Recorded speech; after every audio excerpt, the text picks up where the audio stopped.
सोमवार व्रत की संपूर्ण कथा। पौराणिक कथा के अनुसार अमरावती नगर में एक धनी व्यापारी रहा करता था। दूर दूर तक उसका व्यापार फैला हुआ था। नगर में उस व्यापारी का सभी लोग बहुत मान सम्मान करते थे। इतना सब कुछ होने पर भी वह व्यापारी मन से बहुत दुखी था, क्योंकि उस व्यापारी का कोई पुत्र जो नहीं था। दिन रात उसे बस एक ही चिंता सताती रहती थी कि उसकी मृत्यु के बाद उसके इतने बड़े व्यापार और धन संपत्ति को कौन संभालेगा। पुत्र प्राप्ति की इच्छा से वह व्यापारी हर सोमवार भगवान शिव की व्रत और पूजा किया करता था। सायंकाल को वह व्यापारी शिव मंदिर में जाकर भगवान शिव के सामने घी का दीपक भी जलाता था। उस व्यापारी की भक्ति देखकर एक दिन देवी पार्वती ने भगवान शिव से कहा, हे प्रभु, ये व्यापारी आपका सच्चा भक्त है। कितने दिनों से इस सोमवार का व्रत और पूजा नियमित कर रहा है। भगवान, आप इस व्यापारी की मनोकामना अवश्य पूर्ण करें। तब भगवान शिव ने मुस्कुराते हुए कहा, हे पार्वती, इस संसार में सबको उसके कर्म के अनुसार फल की प्राप्ति होती है। प्राणी जैसा कर्म करते हैं उन्हें वैसा ही फल मिलता है। इसके बाद भी देवी पार्वती नहीं मानी। उन्होंने बार बार आग्रह करते हुए कहा, हे महादेव, हे प्रभु, आपको इस व्यापारी की इच्छा पूरी करनी ही पड़ेगी। ये आपका अनन्य भक्त है। हर सोमवार आपका विधिवत व्रत रखता है और पूजा अर्चना के बाद आपको भोग लगाकर एक समय ही भोजन भी ग्रहण करता है। आपको इसे पुत्र प्राप्ति का वरदान तो देना ही होगा प्रभु।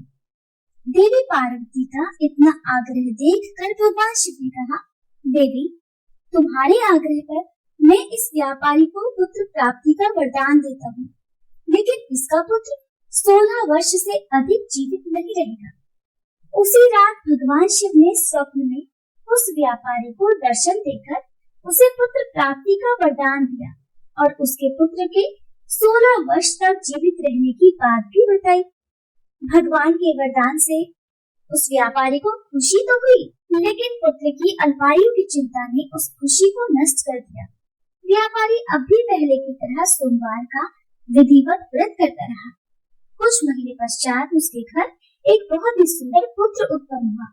पुत्र जन्म से व्यापारी के घर में खुशियां भर गई। बहुत धूमधाम से पुत्र जन्म का समारोह मनाया गया। व्यापारी को पुत्र जन्म की अधिक खुशी नहीं हुई, क्योंकि उसे पुत्र की अल्पायु के रहस्य का पता था, लेकिन यह रहस्य घर में किसी और को मालूम नहीं था। विद्वान ब्राह्मणों ने उस पुत्र का नाम अमर रखा। जब अमर 12 वर्ष का हुआ तो शिक्षा के लिए उसे वाराणसी भेजने का निश्चय किया गया।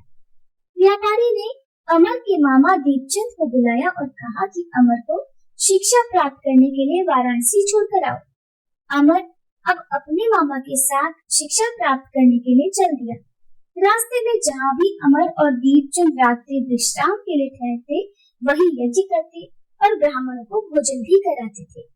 लंबी यात्रा के बाद अमर और दीपचंद एक नगर में पहुंचे। उस नगर के राजा की कन्या के विवाह की खुशी में पूरे नगर को सजाया गया था।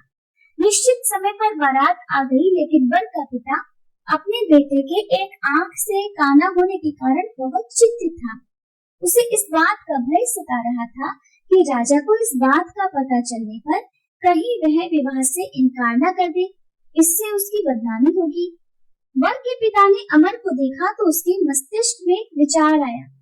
उसने सोचा, क्यों न इस लड़की को दुल्हा बनाकर राजकुमारी से विवाह करा दूं। विवाह के बाद इसको धन देकर विदा कर दूंगा और राजकुमारी को अपने नगर में ले जाऊंगा। वर के पिता ने इस संबंध में अमर और दीपचंद से बात की।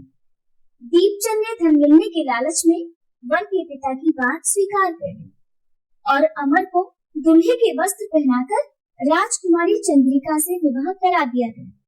राजा ने बहुत सा धन देकर राजकुमारी को विदा किया। अमर जब लौट रहा था तो सच नहीं छिपा सका और उसने राजकुमारी के दुपट्टे पर लिख दिया, राजकुमारी चंद्रिका, तुम्हारा विवाह तो मेरे साथ हुआ था। मैं तो वाराणसी में शिक्षा प्राप्त करने जा रहा हूँ। अब तुम्हें जिस नवयुवक की पत्नी बनना पड़ेगा वह कान्हा है। जब राजकुमारी ने अपने दुपट्टे पर लिखा हुआ पढ़ा तो उसने काले लड़के के साथ जाने से इनकार कर दिया। राजा ने सब बातें जानकर राजकुमारी को महल में रख लिया। उधर अमर अपने मामा दीपचंद के साथ वाराणसी पहुंच गया। अमर ने गुरुकुल में पढ़ना प्रारंभ कर दिया। जब अमर की आयु 16 वर्ष की हुई तो उसने एक यज्ञ किया। यज्ञ की समाप्ति पर ब्राह्मणों को भोजन कराया और खूब अन्न वस्त्र दान किए। रात को अमर अपने शयन कक्ष में सो गया। शिव जी के वरदान के अनुसार शयनावस्था में ही अमर के प्राण पखेरु उड़ गए। सूर्योदय पर मामा अमर को मृत देखकर रोने पीटने लगा।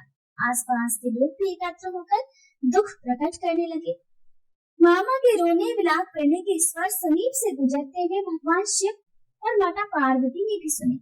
तब माता पार्वती ने भगवान से कहा, प्राणनाथ, मुझसे इसके रोने का स्वर सहन नहीं हो रहा, आप इस व्यक्ति के कष्ट को अवश्य दूर कीजिए। भगवान शिव ने देवी पार्वती के साथ अदृश्य रूप में जाकर अमर को देखा तो पार्वती जी से बोले, देवी, ये तो उसी व्यापारी का पुत्र है जिसे मैंने 16 वर्ष की आयु का वरदान दिया था। आज इसकी आयु तो पूरी हो गई।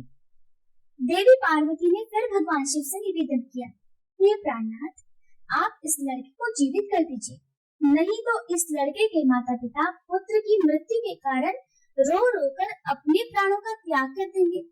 इस लड़के का पिता तो आपका परम भक्त है, वर्षों से सोमवार का व्रत करते हुए आपको भोग लगा रहा है।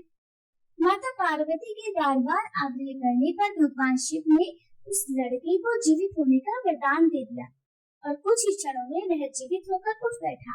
फिर शिक्षा समाप्त करके अमर मामा के साथ अपने नगर की ओर चल दिया। दोनों चलते हुए उसी नगर में पहुंचे जहां अमर का विवाह हुआ था। उस नगर में भी अमर ने यज्ञ का आयोजन किया।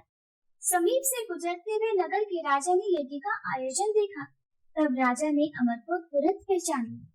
यज्ञ समाप्त होने पर राजा अमर और उसके मामा को महल में ले गया और कुछ दिन उन्हें महल में रखकर बहुत सारा धन वस्त्र देकर राजकुमारी के साथ विदा कर दिया।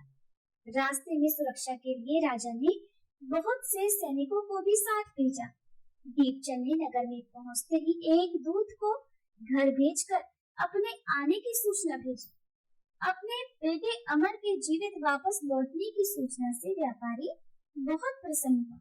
व्यापारी ने अपनी पत्नी के साथ स्वयं को एक कमरे में बंद कर रखा था। भूखे प्यासे रहकर व्यापारी और उसकी पत्नी बेटे की प्रतीक्षा कर रहे थे। उन्होंने प्रतिज्ञा कर रखी थी कि यदि उन्हें अपने बेटे की मृत्यु का समाचार मिला तो वे दोनों भी अपने प्राण त्याग देंगे। व्यापारी अपनी पत्नी और मित्रों के साथ नगर के द्वार पर पहुंच गया। अपने बेटे के विवाह का समाचार सुनकर पुत्र वधू राजकुमारी चंद्रिका को देखकर उसकी खुशी का ठिकाना नहीं रहा। उसी रात भगवान शिव ने व्यापारी के स्वप्न में आकर कहा, हे श्रेष्ठी, मैंने तेरे सोमवार के व्रत करने और व्रत कथा सुनने से प्रसन्न होकर तेरे पुत्र को लंबी आयु प्रदान की है। यह सुनकर व्यापारी बहुत प्रसन्न हुआ। सोमवार का व्रत करने से व्यापारी के घर में खुशियां लौट आई। शास्त्रों में लिखा है कि जो स्त्री पुरुष सोमवार का विधिवत व्रत करते और व्रत कथा सुनते हैं, उनकी सभी इच्छाएं महादेव की कृपा से पूरी हो जाती हैं।